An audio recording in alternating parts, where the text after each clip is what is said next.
Hello guys, welcome back to Dark Angels Intuition. Welcome back to my channel. Welcome back sa mga palagi nag-aabang ng mga readings ko. Welcome to my channel. Sa mga new subscribers, thank you for subscribing my channel. Hope na magugustuhan ninyo yung the rest of my readings, kung ano man yung mga i-upload ko. And my previous and past readings, all of them are timeless readings except sa mga monthly readings. So, anyway, sa mga nandito at nanonood na bago pa lang di pa nakapag-subscribe, if you think you like what I'm doing here, if you think na naka-resonate kayo sa reading ko, please don't forget to subscribe my channel and tap that notification bell to get notification every time I upload new video. So, let's start. This is a timeless reading, guys. Kung kailan ninyo mapanood to, if naka-resonate kayo, then this might be your story or reading.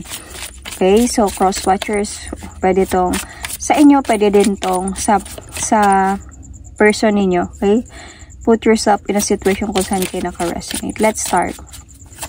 I'm going to pull one oracle card. This is a spirit messages oracle card. So let's see kung ano yung masasabi, ano yung message ng spirit guides para sa inyo. And dito tayo magbe-base kung ano yung story ng reading na to. So, let's pick one of this and let's start.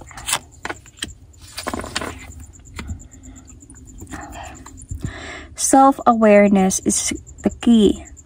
Take time today to go within and spend time with your soul. Go for a walk in nature and ground yourself. Meditate, listen to your favorite music. Whatever you enjoy most, do that today. So, I can see here a parang you need to have time for yourself, self-love, prioritize yourself. This is something parang sinasabi ng spirit guides is kailangan mo muna mag-rest. Kailangan mo muna mag-isip. Kailangan mo muna mag-spend time alone. Kailangan mo din muna magpahinga. And check yourself out. Listen to your favorite music. Meditate yourself. Manifest could be. Enjoy yourself. Enjoy mo muna yung sarili mo with yourself and don't think about anything. Because this is a love reading, so don't think about your relationship. I think there is something wrong about your relationship. So, anyway, let's start kung bakit ito yung message ng spirit guides. Ano yung situation na meron sa inyo?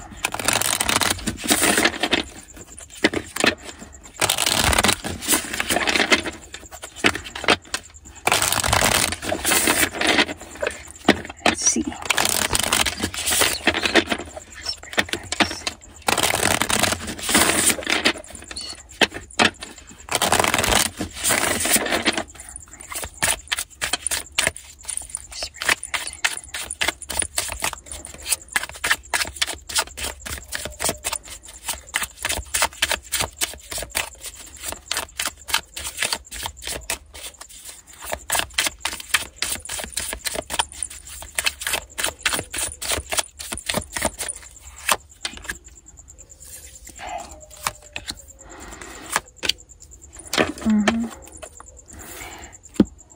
So,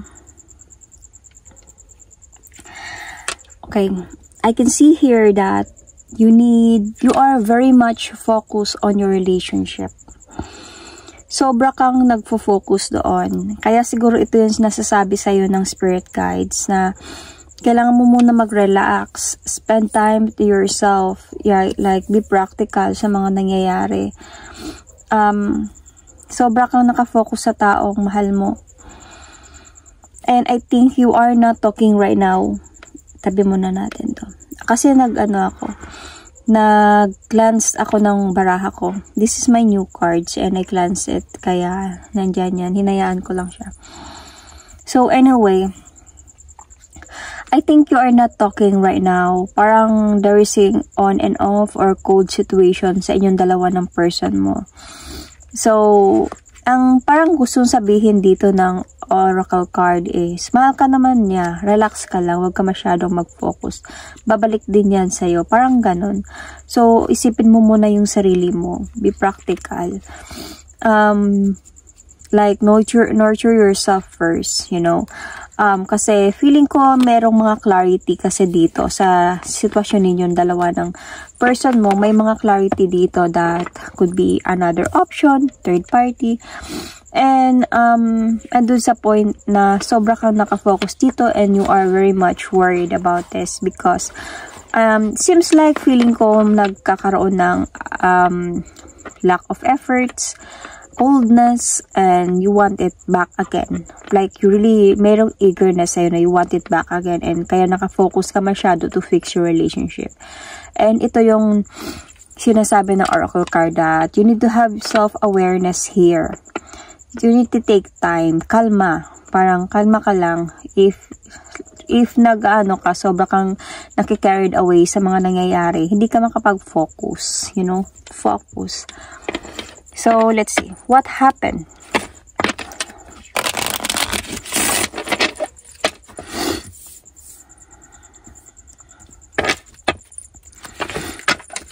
is this?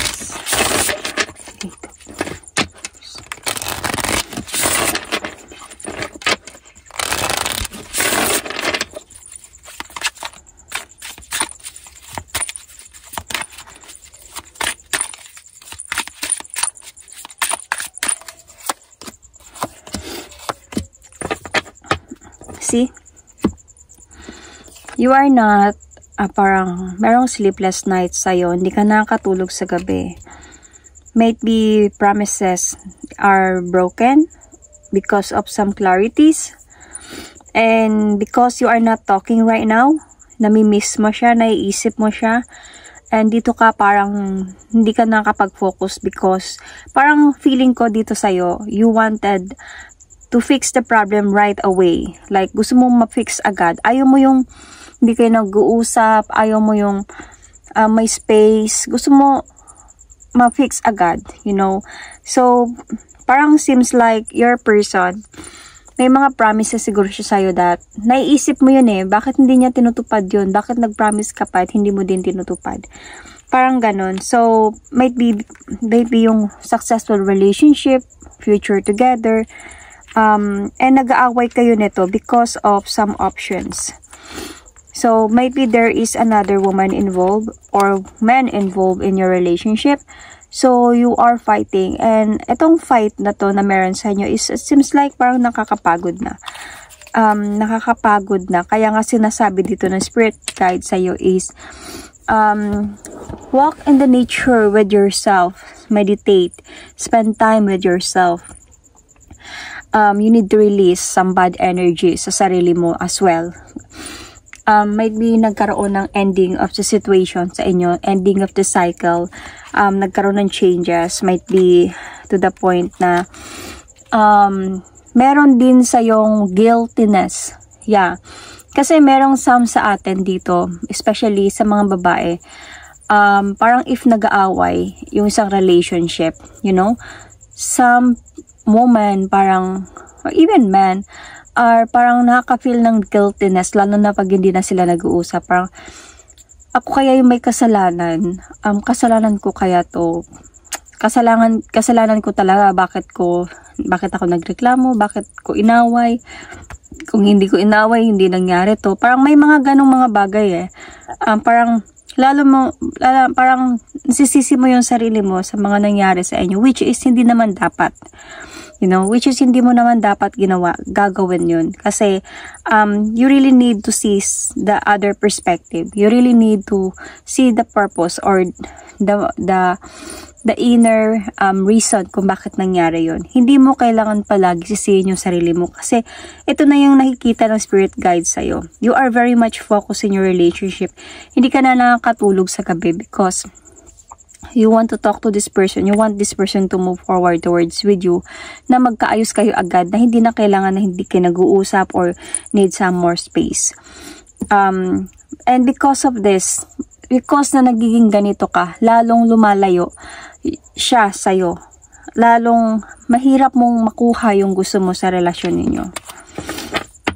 So, I can see Leo sign. I can see also you might be dealing here with Capricorn, Virgo, Taurus, or you might be a Virgo, Capricorn, Virgo, Taurus. Sun, Moon, Rising, Venus. Also Capricorn, also Cancer, Scorpio, Pisces is here.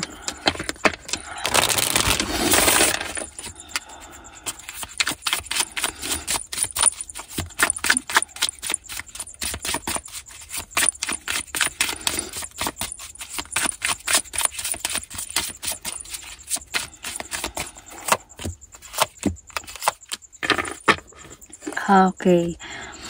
So, I can see that the problem here is hindi kayo nag-uusap talaga. Might be this person ghosted you. Might be this person na nakaramdam ka ng binaliwala ka because nga natukso siya sa iba. Nagkaroon siya ng other option. So, I don't know if you can see this. So, nagkaroon siya ng iba dito. Natukso siya. He lied to you. Nagkaroon talaga dito ng obsession with to another person. Kaya mistulang parang nabaliwala ka ng person na to. This person really did betray you with another person. And andun sa point that parang doon siya nag-move forward this time. Nung time na palagi na kayo nag-aaway. Nung time na parang nakapagod na yung sitwasyon ninyo. Nung time na palagi ka nang nagrereklamo. Nung time na parang meron na sa yung clinginess. Meron ng sabi natin na sobra ka nang nakafocus. Sobra ka nang tinitignan kung anong mga katotohanan, tinatanong mo na sa kanya, inuungkat mo na, sini-spy mo na, and nagrereklamo ka na anything, you know, may ganun eh. May ganun sa relasyon dahil nga nasasaktan na sila, dahil gusto nila talaga ng katotohanan, and gusto din talaga nila na malaman gusto nyo talaga na malaman from your person talaga. Pero some of the people, some of the men, kung sabihin na natin, some of the men is, they are not telling the truth. Parang nag-i-stay sila sa relationship, even nagkakaroon na din sila ng iba. These are sign of immaturity, sign of wishy-washy kind of person, sign of cowardness, afraid to lose someone. Kasi parang sign na din to na, lalandi ako dito ka lang, you stay in me, in a relationship with me, lalandi ako dito kasi para kung mawala to, kung ayaw na to, babalik ako sa'yo, meron pa akong reserva. Meron mga immatured person na people na ganun eh. So, in your part, feeling ko ganito yung nangyayari. So, parang ikaw, gusto mo lang talaga malaman yung katotohanan. Kaya inuungkat mo. Nag-aaway kayo. Because you really want to know the truth. Nag-i-spy ka, nagtatanong ka, nag-aaway ka. Parang hindi ka mapakali. Sometimes, if this person's not talking to you, nakakaramdam ka ng guiltiness because you love this person. Ayaw mong magagalit siya. Ayaw mong nag-aaway kayo. Something like that. So, kaya sinasabi sa'yo ng oracle card is, relax. You need to have your self-awareness. You know, take time today. Go within and spend time with your soul. And go for a walk in a nature ground. Para sa sarili mo lang. Think, meditate, manifest. Listen to your favorite music. Spend time alone first. Para makapag-isip ka ng maayos. Para makapag-focus ka at mag-isip ka ng maayos. Tama pa ba yung ginagawa mo or hindi na? Sabihin na natin na mayroon ng clarity dito. Okay, meron ng clarity dito kaya hindi na talaga na tutupad ni person yung mga promises niya sa'yo. Sabihin na natin may clarity, may nalalaman ka na. May nakikita ka na, may nalalaman ka na. But the situation here, I can sense because this person is still there, moving forward towards with you. Kahit hindi na kayo parang adun sa point na hindi ka pumapayag eh. Ayaw mo because gusto mo, tuparin niya yung pangako niya sa'yo. So, dito ka parang nafi-freak out, na loss of focus, hindi nakakatulog sa gabi. Ano ba yung nagawa ko? May mali ba akong nagawa sa relasyon namin? May mali ba akong nagawa? Hindi ba ako maganda? Hindi ba ako sexy? Something mga ganong mga bagay. Seems like, imbis na through this na ginawa niya sa panloloko, is mas lalo mong ipaprove sa kanya na you are worth it. Parang para sa'yo is lalong parang nawasak. Parang nagkaroon din ng weakness sa'yo. Insecurities. Parang kawalan ng tiwala sa sarili. Parang this person, parang binaba niya yung value mo.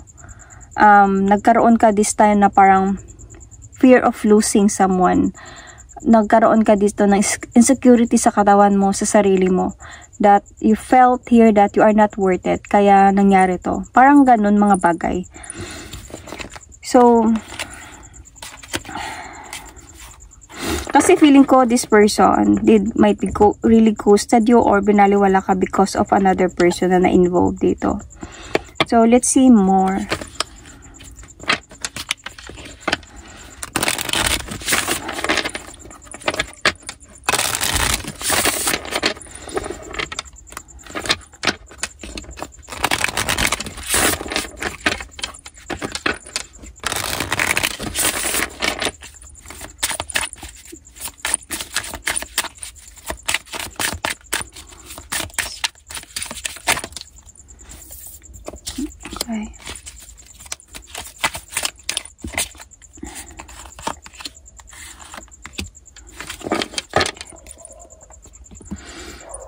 Okay, so I can see here that matagal na kayo ng person na to.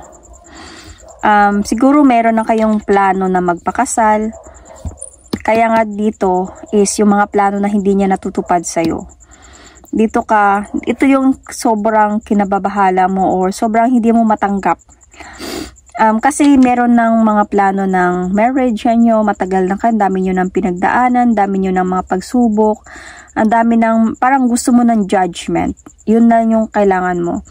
Bakit nangyari to? Parang feeling ko dito no, sa story na to, ginawa ko ang lahat. Ang tagal na natin, ang dami ko ng sacrifices, and you just left me para to might be another person dahil natukso ka, dahil nagandahan ka, dahil something na in love ka lang ng konti sa something like that, but hindi mo nakita kung ano yung inner ng relationship natin. How did we sacrifices? I sacrificed this relationship, you know. Ang dami ko ng pinagdaanan dito. Ang dami na nating pinagdaanan. Why don't you put this in a judgment and really wanted to? Parang you really need to be practical. You really need to see your worth here.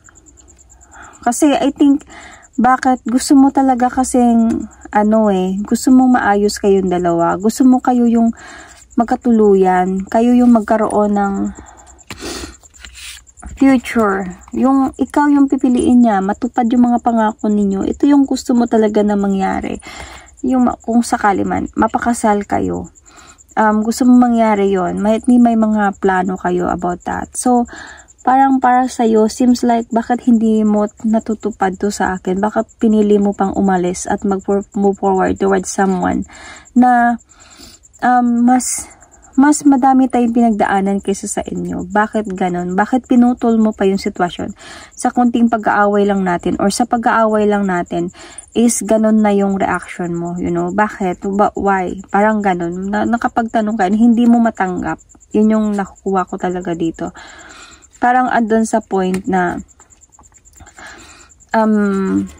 you wanted this person to come back to you. Sobra kayong nagmahalan din talaga before. Kaya nga, ang dami nyo ng pinagdaanan. Nagmahalan talaga kayo. Matagal na kayo. Then seems like you really see the effort of this person, the promises of this person na ikaw yung gusto niya makasama habang buhay. Ang dami mong iniisip. Ang daming bumabalik sa'yo na memories. Ang dami kasi you really thought that this person love you. Kahit ano pang mangyari sa inyo. But the thing here is, this person, natukso talaga to siya sa iba. Nagandahan siya doon sa isa or natukso siya sa isa. Baka may something sa kanila na nangyari, and then parang naano talaga siya, na-attract siya doon sa person na yun. Kaya parang because of that, dahan-dahan din siyang lumayo, or lalo na nung time na nalaman mo is lagi kayo nag-aaway, napagod siya until sa nagdesisyon talaga siya to move forward towards that. And para sa'yo, it felt so unfair. Ang dami natin pinagdaanan, and just like that, yun lang yung ginawa mo, umalis ka na. And you left me in the cold, you left me alone. You left me empty. Parang ganun. Kaya hindi mo din, para sa akin, hindi din kita masisisi dahil sa mga naramdaman mo. Dahil sa mga nangyari. Dahil sa mga pinagdaanan ninyo. It seems like parang unfair para sa'yo. Kasi honestly, even if sabihin ng iba, sabi natin yung advice ng iba are like, kaya mo yan, sabi natin na makamove on ka din. Huwag mo palaging isipan yun. Have fun, parang ganun. Hindi mo masasabi na pwedeng mangyari yun agad-agad. Lalo na sa sitwasyon na to na ang dami nyo ng pinagdaanan ng dalawa. Matagal na kayo nito eh. May mga pangako na nga kayo magpakasal. Something like that. And nagiging practical ka sa lahat ng bagay. Feeling ko ramdam mo na to before pa. And parang nag-may patient lang talaga sa'yo. And practicality. Na sige lang. Parang part na din to ng relasyon namin. Part na to ng struggles namin. I will take it. Until sa nagkaroon talaga ng clarity. Dito ka nag-freak out. Dito ka parang nagkaroon ng imbalance sa sarili mo. Na imbis na magiging practical ka, imbis na maghanap ka ng other perspective bakit nangyari to, hindi, parang na ano ka din eh, na loss of balance ka din sa sarili mo, nag-freak out ka, na loss of, nagkaroon ng unfocus sa'yo, kasi nagkaroon na sa'yo dito ng anxiety, lalo na nagkaroon na sa'yo dito ng mga, hindi ka na nakatulog sa gabi sa kakaisip, meron ng guiltiness, you know. So anyway, I can see here a Libra. Why did I say? Yeah, Libra. Gemini. Capricorn. Aries, Sagittarius, Leo. So, ano yung pwede mong malaman? Ano yung kailangan mong malaman sa sitwasyon na to?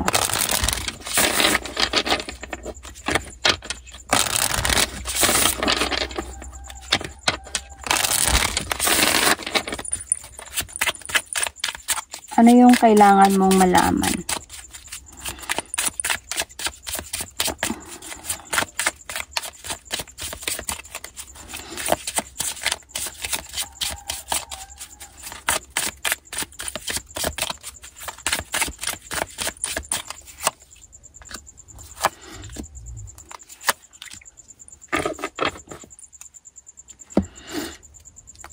Okay.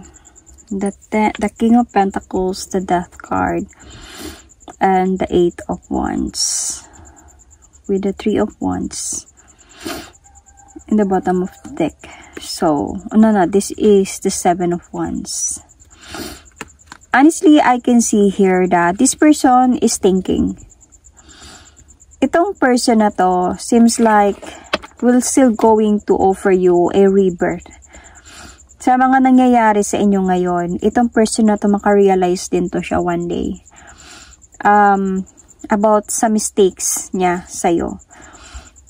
This person will going to end something to bring new beginning into your relationship. The rebirth. And this person still ipaglalaban din yung relasyon ninyo somehow one day. Andun sa point that makapag-isip-isip to siya. Makapag-isip-isip to siya, and this person will still going to communicate with you and to come back to you, ayusin yung mga dapat ayusin sa relasyon ninyo, sa pagsasama ninyong dalawa. So this person will going to do his or her effort to come back to you and realize na I need to be matured enough this time, kasi parang sobra na ding na-confuse, sobra nang confuse yung mga pangyayari. Pagplanuhan niya to this time na to offer you a balanced connection again. To move forward towards with you. I think this person will going to end something.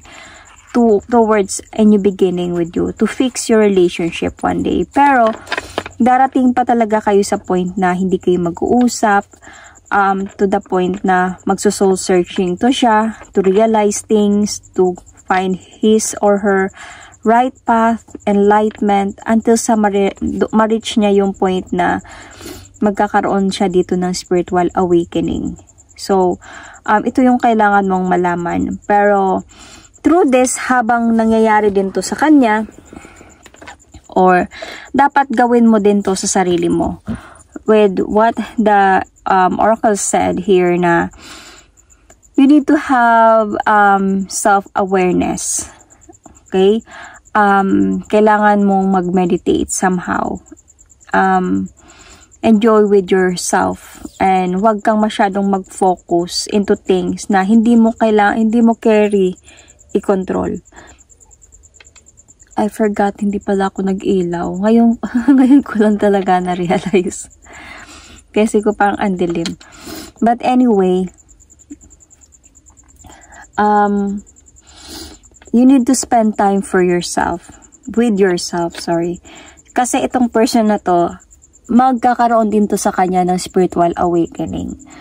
So, seems like I can see here a bit, might be a twin flame connection sa inyong dalawa. Because there are some lessons, realizations na mangyayari individual sa inyong dalawa. So, let's see a positive outcome here. Ano yung positive outcome dito?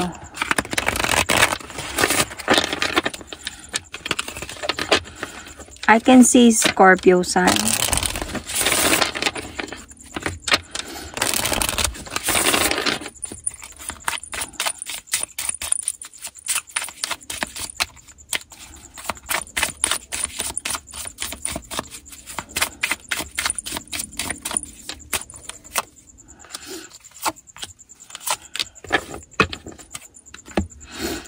Yeah, ang maganda dito, ang positive outcome dito is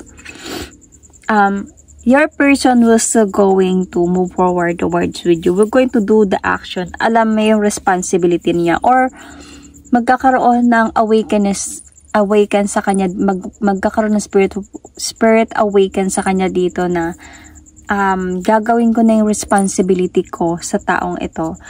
Mag-o-offer siya sa iyo ng new beginning, opportunity, marriage, could be because nandito yung marriage card. Mag-offer siya sa'yo this time ng new beginning. Para mawala na yung mga confusion sa inyo.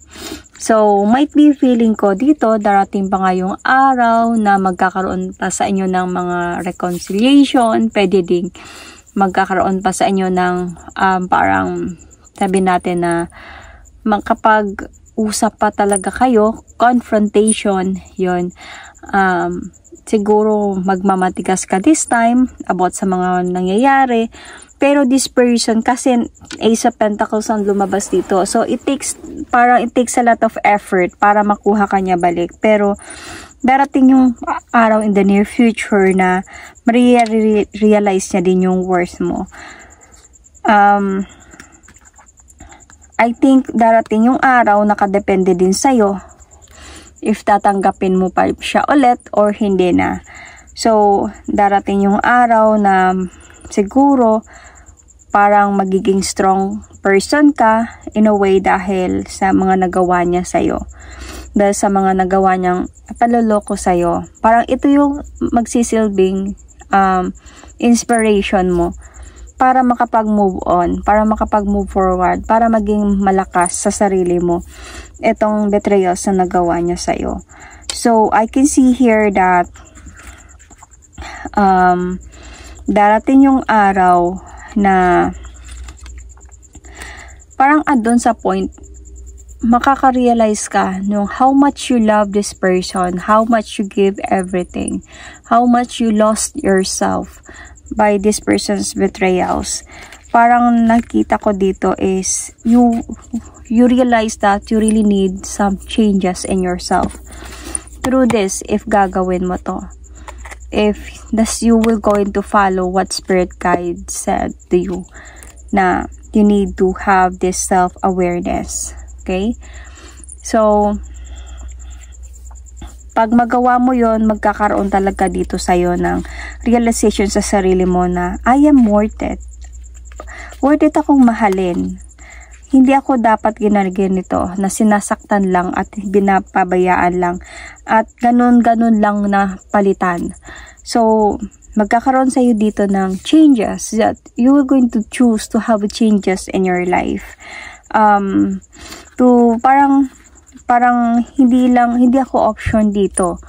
Hindi dapat may pagpipilian, dapat ako lang yung pinipili. So magkakaroon talaga ng strength sa iyo dito na hoping na one day, if ever, sana hindi matagal itong realization ng person mo. Kasi pag tatagal pa to na parang darating na sa point na meron na din spiritual awakening sa iyo. That mas importante yung sarili mo, na worthed ka, na hindi ka dapat ganun lang, na sinaktan dahil ginawa mong lahat. Pag meron ng realization sa'yo talaga dito, spiritual awakening, pag magdahan-dahan ka ng lumayo sa sitwasyon na to dahan-dahan ka na maging strong person to move forward towards the changes in your life. And if this person, makarealize din siya ng ganun, to move forward towards with you, sayang lang dahil darating yung araw baka hindi mo na din siya matatanggap. But if early pa to niya na-realize, pwede pa. Kasi you love this person You really love this person. Kung early niya to na-realize, nakita niya yung worth mo earlier, then there is still a chance na magkaayos kayo. Pero pag late niya na to na-realize and natapos na nagkaroon na sa'yo ng na-wake up ka na, nagising ka na sa katotohanan, meron ng spirit guides na nag-guide sa'yo towards new beginning of your life. You meditate, you do this parang self priority, nag-prioritize mo na yung sarili mo, self-love, self-care, anything, and you love what you are. This time na wala siya, wala na. Wala talagang mangyayari. Hindi mo siya matatanggap talaga dito. See? Magkakaroon na talaga ng unsureness dito. If ever darating yung araw na sa kanya pa ma-realize na yung worth mo. So, let's see. So, anyway guys, parang guide natin to sa inyo if naka-resonate kayo sa reading na to. If naka-resonate kayo sa reading na to, parang guide na din to sa inyo, sa iyo at sa cross-watchers, okay, sa person mo kung nanonood dyan ito, is parang guide na din na kailangan tignan ninyo din yung importance ng isang taong nagmamahal sa inyo para to sa person mo. Tignan nyo din yung importance, yung sacrifice ng taong nagmamahal sa inyo, who give everything. Hindi naman ibig sabihin, para to sa mga person hindi ibig sabihin na sobrang focus si partner sa relasyon ninyo, nagkakaroon ng clinginess, jealousy, and insecurity, dahil na din yung kakagawa ninyo. Hindi magiging ganito yung, sabi na natin yung isang babae, kung hindi nila napapansin na something wrong sa lalaki, you know? Kailangan din dito sa part ng lalaki, kailangan niya din tignan yung partner niya. Is it still, we are still okay? You are still okay with me? Nasaktan ba kita? Na-offend ba kita? Napaselos ba kita? Something like that. Tignan, you need to have a little bit, kahit a little bit of concern man lang. Kung if you are someone na may mga, depende kasi, may mga different kind of people kasi, different kind of man. Pero I hope that nakikita nyo naman yung sacrifice sa katagalan ng relasyon ninyo. Dahil sa matagal na kayo, parang nagsawan na kayo, and you move forward towards this person, which doon siya parang na-addict siya doon, nagkaroon ng intimacy sa kanila, you know, napabayaan niya na lang yung sinong nag-sacrifice sa kanya. Is I really like unacceptable And kaya nga sabi ko kanina, hindi ko masisisi yung taong ito kung bakit naging ganito siya. So, to the person who is involved here, to the man could be, is you really need to see naman your partner, yung worth ng partner nyo. Kasi baka one day nasa huli din ang pagsisisi. Bumabalik kayo, then wala na kayong babalikan pa. So, this is an oracle card, love oracle card for you. Let there be closeness between you, but always give each other space. Love never claims, it simply allows and gives. So, this is like advice in your relationship. Kasi itong mga nangyari sa baba, mga future na to guides na to, sa mga pwedeng mangyari in the near future. If sobra kayong maging focus sa relasyon at nag-aaway na at nag-iwalay na.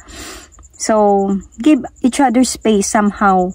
Wag masyadong dikit ng kulit ng kulit, clingy. Sobrang, it's okay to be clingy, pero sobrang clinginess, parang pangit na din. So, give each other space. You need to talk, of course, sometimes. Give each other time for each other na magkaroon ng meditation sa isa't isa. Parang give each other's time na para sa sarili din, para hindi palaging, kasi pag palaging nakadikit, parang meron na ding doon doon na mabubuo yung insecurities, doon na din mabubuo yung jealousy, doon na din mabubuo yung sanay na ako na nandyan ka, hindi pwedeng ganyan, hindi pwedeng ganun, so magkakaroon ng mga kaguluhan. So ito yung gustong sabihin ng tarot card, na ito yung parang advice niya to sa inyo. Okay, so that is my reading for you guys. Thank you and God bless.